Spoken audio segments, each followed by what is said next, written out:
Après 12 ans de Ruqya, j'aimerais vous raconter quelques petites histoires pour vous faire bénéficier du rappel. Alors je ne me rappelle plus exactement le nombre d'années, mais ça fait au moins entre 8 et 10 ans. Un membre de la famille m'appelle pour me dire qu'un de ses amis se sentait très mal. Et surtout pendant les nuits de pleine lune, il se sentait hyper agité et ça devenait insoutenable, insupportable. Bon, je vous rassure de suite, c'était pas un loup-garou. C'était pas un djinn loup-garou, rien du tout, vous inquiétez pas. Le Ruqya, pour ceux qui ne savent pas ce que c'est, on va appeler ça de la thérapie par le Coran, pour essayer de chasser ou d'apaiser tous les maux occultes, que ce soit aïn, mauvais œil, sihr, sorcellerie, ou mes, possession psychologique ou autre. Et ça peut apaiser aussi les maux, bien évidemment, les souffrances de l'âme. Donc il me contacte, il me dit que son ami il se sentait très mal et qu'il voulait savoir si c'était pas un mal occulte qu'il avait atteint. Donc il a organisé un rendez-vous chez son ami et nous y sommes rendus à deux. Une fois arrivé chez lui, on a sonné, il a ouvert la porte. Il mesurait à peu près 1,85 m, corpulence plutôt fine. Et la première chose que j'ai remarqué chez lui, c'était son regard, qui était à moitié méfiant, à moitié menaçant. Bon, tranquille, moi je suis venu là pour t'aider mon ami.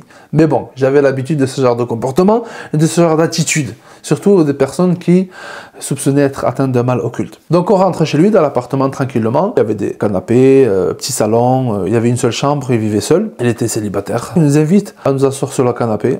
On s'assoit, il nous sert une petite collation. On commence à boire le petit verre qu'il nous avait servi et on discute de tout et de rien pour commencer avant d'introduire la raison pour laquelle nous sommes arrivés. On savait très bien, autant lui que moi, pourquoi on était là, mais on voulait un petit peu détendre l'atmosphère pour pas que ça fasse trop officiel, à mode je viens pour chasser ton mal, etc. Et là, je commence à lui expliquer un petit peu comment ça allait se dérouler. Il commence à me regarder de manière un peu plus froide, comme s'il y avait une entité en lui qui voulait essayer de m'effrayer ou de me dissuader. J'avais l'habitude un peu de ce comportement, comme je t'ai dit tout à l'heure. Donc je continue à parler pour lui expliquer la procédure, comment ça allait se passer, Ruqya, qu'il fallait pas qu'il s'inquiète pour dédramatiser un petit peu, etc. Il écoute attentivement. Donc je l'invite à venir s'allonger pour se détendre et commencer la Ruqya. On écarte les canapés, on fait de la place. Donc il y avait moi, le frère avec qui je suis venu, et la personne pour qui on est venu. Il s'allonge et je commence à me rapprocher de lui. Je lui mets la main droite sur le front et je commence à faire l'isti'adha. À réciter la protection auprès d'Allah contre Satan le lapidé. A'udhu billahi minash shaytanir rajim. Je commence à réciter, rien de particulier. Je continue par des évocations prophétiques. Et au fur et à mesure que je récitais, je commence à sentir la température de son corps qui commence à grimper.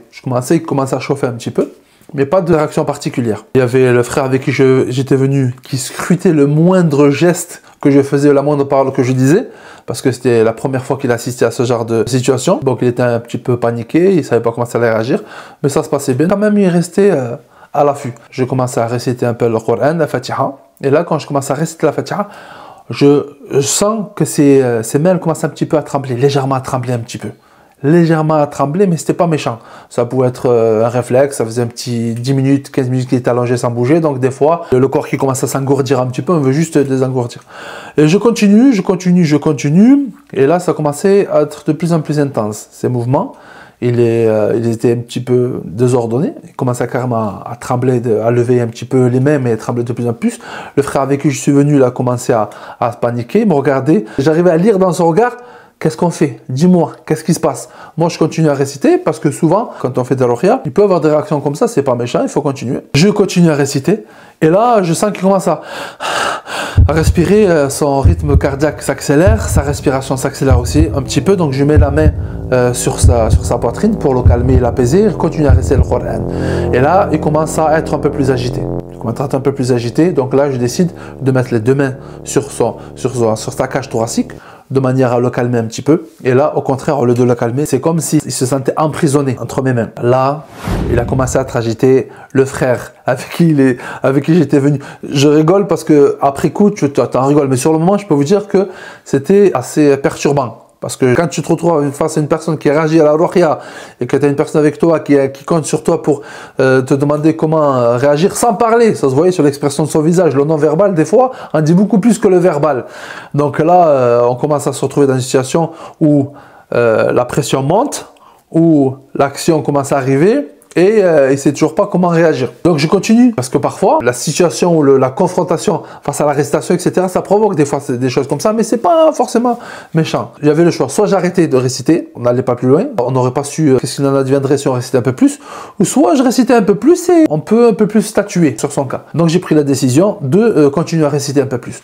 J'ai récité un peu plus le Coran et là, j'ai commencé à vraiment à lever les épaules, droite et gauche. Il commençait à s'agiter un petit peu. Donc je demandais au frère de venir m'aider à le canaliser légèrement, sans qu'il se sente trop étouffé, parce qu'il pouvait réagir de manière un peu plus violente. Moi j'étais à côté, appuyé un petit peu sur lui légèrement. D'un coup, sans prévenir, il s'est relevé comme ça, en grognant. Et moi j'étais appuyé sur lui un petit peu, et là il m'a soulevé. Moi je fais plus de 120 kilos. Il a réussi à me soulever. Il était tout fin. Le frère avec qui j'étais accompagné, il s'est retrouvé déboussolé. Il ne savait plus comment réagir. Moi, presque à la renverse, j'ai failli tomber, je me suis retourné au dernier moment, j'ai réussi à le plaquer avec la main, j'ai réussi à le plaquer un petit peu, voilà.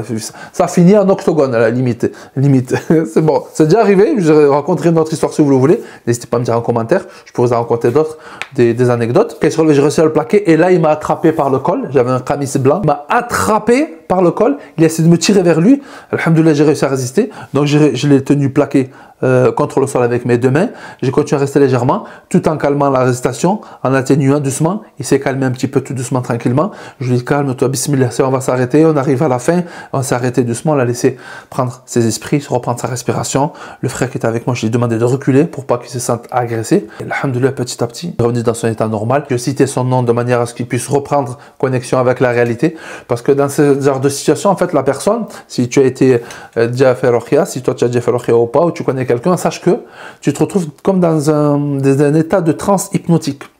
Tu es entre la réalité, l'illusion, le rêve, tu sais pas où tu es exactement, donc c'est pas évident, mais l'objectif, quand tu fais la ruqya, c'est d'essayer de le ramener à la réalité, de reprendre contact et de te reconnecter à la réalité à l'instant présent.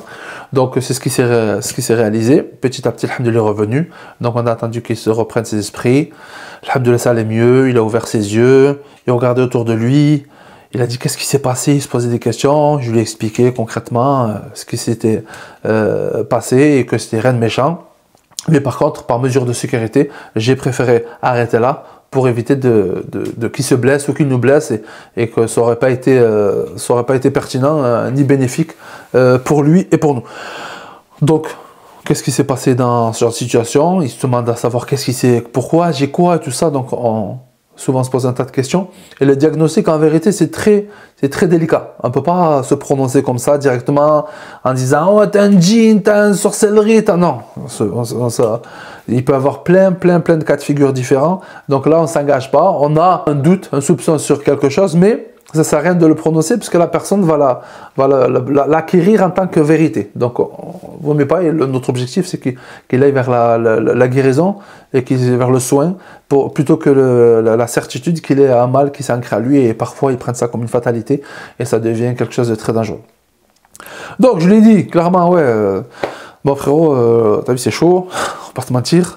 Un peu compliqué, etc. Donc ce que je te propose, c'est qu'on se revoie et que qu'on ramène d'autres frères, comme ça on peut un peu mieux te canaliser au cas si ça prend un peu plus d'ampleur et tout ça. Il m'a dit ouais, il n'y a pas de problème, etc. Tout ça. Alhamdoulilah. Donc on quitte le domicile, je contacte des frères, trois autres frères. Donc à tout, il y avait 4 frères, plus moi, donc on était 5.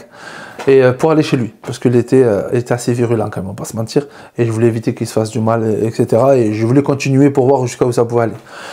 Donc je le recontacte, je l'appelle, je dis c'est bon, alhamdoulilah frérot, j'ai trouvé des frères qui peuvent venir nous assister pendant la ruqya, etc. Pour que ça se passe bien, pour que tout se déroule bien. Il a dit ok, il n'y a pas de souci, marhaban et tout. Il m'a dit par contre, je voulais te demander un truc, t'as pas un bouton blanc? Un bouton de ton camis? T'as pas fait tomber un bouton camis? Je dis je sais pas, j'ai pas calculé moi sur le coup. Je dis je sais pas. Ah d'accord et tout. Je dis pourquoi? Il me dit parce que bizarre. Quand j'ai voulu passer le balai et que je me rapprochais du canapé, je sentais comme si j'étais repoussé par cet endroit-là et jusqu'à ce que je trouve un bouton blanc. Parce que c'est vrai que j'avais un camis blanc avec des boutons blancs dessus. Et quand il m'attire le col, en fait, j'ai réalisé par la suite qu'il m'avait arraché un bouton. Je n'ai pas calculé sur le coup avec l'adrénaline et tout. Et en fait, voilà, et ce bouton-là, subhanallah, il était repoussé. Il le gênait, subhanallah. Est-ce que c'était psychologique ou autre? Allahu a'lam. En tout cas, c'est juste que je te rapporte ce qu'il m'a dit. J'ai dit, ok, très bien. Du coup, quand est-ce qu'on pourrait revenir pour continuer la séance, etc.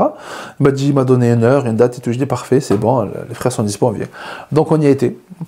On y a été à 5 On était à 5, là c'était un match de futsal. Donc on est arrivé chez lui, pareil, dès qu'on est arrivé, il avait une certaine... il ne comprenait pas pourquoi on était autant, il a dit, oh, quand même, ça l'inquiétait un petit peu, quand même, tout ça, je réagis à ce point pour moi. Bon, je pense qu'il n'était pas conscient des risques et de la violence à laquelle il a réagi la première fois, la violence avec laquelle il a réagi la première fois, donc il était un peu étonné. Alhamdulillah, on ne s'est pas attardé, on lui a dit, écoute, on va commencer, Inch'Allah, pour pas perdre de temps, tranquillement. On a pris un drap, on l'a roulé comme une momie, pour éviter qu'il se débatte et qu'il se fasse mal. Alors quand une momie, il a dit, ok, c'est roulé, etc., comme un linceul. Et voilà, donc il était dedans, tranquillement. Et là, il s'est allongé, il a commencé à rester le Coran.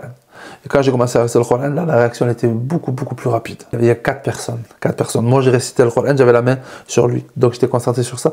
Et 4 personnes, quand il a commencé à réagir un petit peu, ils attendaient le feu vert pour savoir si on devait le canaliser ou pas.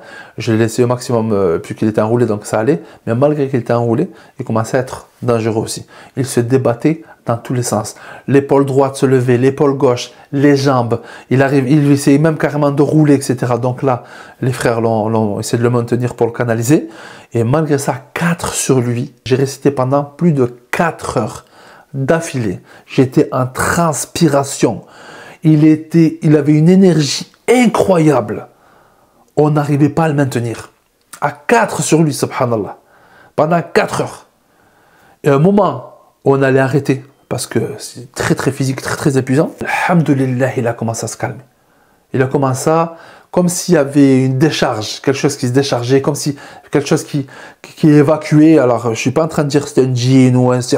Allahu a'lam, c'est l'invisible, on ne peut pas se permettre de se positionner comme ça. Mais on avait cette impression-là, comme si une entité qui, lui, à un moment, pendant qu'il se débattait, il hurlait, il criait. La voix changeait, c'était toujours sa voix, mais elle changeait de ton, il grognait parfois comme un animal. Donc c'est impressionnant. Et les personnes qui étaient avec moi n'avaient pas l'habitude aussi, mais malgré ça, ils ont tenu le coup. Et alhamdulillah, et quand il est arrivé presque à la fin, il s'est éteint. D'un coup. Passé d'un grognement, bouger dans le sol, et d'un coup éteint. Alors on ne savait pas ce qui s'est passé, soit il nous feintait, soit parce que pendant la ruqya, à un moment, des fois il faisait comme s'il allait faire des pauses, après il repartait. Donc soit il nous feintait, etc. On a attendu un petit 5 minutes, 6, 7, 8, 10 minutes, et au bout de 10 minutes, aucune réaction. Là, j'ai essayé de le reconnecter pareil, pour l'appeler, le reconnecter à la réalité. Alhamdulillah, il a levé les yeux, je l'ai appelé par son prénom. Avant, quand je l'appelais par son prénom pendant la ruqya, il ne répondait pas. Non, c'est pas lui! C'est pas lui, il crie comme ça. Et là, alhamdoulilah, il a répondu par la positive. Et on l'a déroulé du coup. On l'a déroulé, il s'est assis. Il était exténué. Et alhamdoulilah, il se sentait beaucoup mieux. Il se sentait comme allégé, comme un poids qui s'était extirpé de son corps. Qu'est-ce que c'était? Allahu a'lam. On sait que, subhanallah, avec la récitation du Coran, qui est une guérison, il allait beaucoup mieux. Alhamdulillah, on s'en allait de chez lui. J'ai pris de nouvelles 1 semaine ou 2 semaines après. Alhamdulillah, ça allait beaucoup mieux. Pas de crise particulière. J'ai attendu pendant la pleine lune aussi. Alhamdulillah, tout allait mieux. Il se sentait beaucoup mieux. Maintenant, au jour d'aujourd'hui, je n'ai plus de nouvelles de lui. Mais les dernières nouvelles que j'avais de lui, ça allait beaucoup mieux. Et ça, c'est assez fréquent. Pendant les 12 années que j'ai fait de ruqya, je peux te dire qu'il y a eu des cas assez intrigants, particuliers. La seule chose que je sais, c'est que avec la récitation du Coran et un accompagnement psychologique ou un accompagnement de coaching, les personnes se sentent beaucoup mieux. Alhamdulillah. Et je sais aussi qu'avec la détermination et la certitude en Allah, le Tout-Puissant, la guérison peut venir. Donc il y en a qui se sentent dans une situation depuis des années et croient qu'ils n'arriveront jamais à guérir, alors qu'en réalité, alhamdulillah, avec chaque mal, Allah a descendu une guérison. À nous de croire et d'avoir la certitude à lui et de faire les causes nécessaires pour nous en débarrasser.